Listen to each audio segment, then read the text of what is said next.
हे leader develop करण्यापासून तुम्हाला थांबवतात काय? तर सगळ्यात पहिले सेल्फ सेंटर्डनेस, स्वार्थीपणा.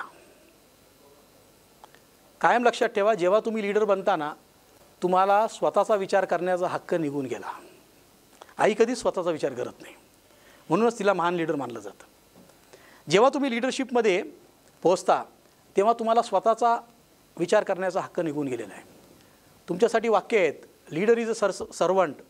ओके, लीडर एक असा नोकर आहे जो आपल्या लोकांच्या कामं करणारे आपले लोक जेव्हा कामं करतात त्यांच्या कामात येणारे अडथळे सॉल्व करणारा मी एक नोकर आहे. कंपनी तुमची ती बिल्ड करणार आहेत. तुमची कंपनी हे 12 लोक बिल्ड करणार आहेत. तुम्ही जिला 50 कोटीला आणलं आहे तिला 1000 कोटीला हे नेणार आहेत. फक्त त्यांना 1000 कोटीला नेताना जेवढे त्रास होतील ते सॉल्व करणारा तुम्ही एक नोकर आहेत असं समजून काम केलं पाहिजे. झिग झिगलर म्हणतो की तुम्हाला आयुष्यात जे हवं आहे ते जर पाहिजे असेल तर तुमच्याबरोबर काम करणाऱ्या लोकांना जे जे हवं आहे ते त्यांना कमवण्यासाठी मदत करा.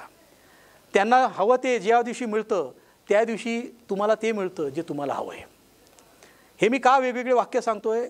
ह्याच्यातनं तुम्हाला ना लागणारी माइंडसेट लक्षात येईल. या चक्करमध्ये कदाचित 1-2 वर्ष रॉंग डिसिजन होतील आणि तुम्ही एका खड्ड्यात जाल, पण त्या खड्ड्यातनं जेव्हा बाहेर आल ना त्याच्यानंतर टॉवर येईल.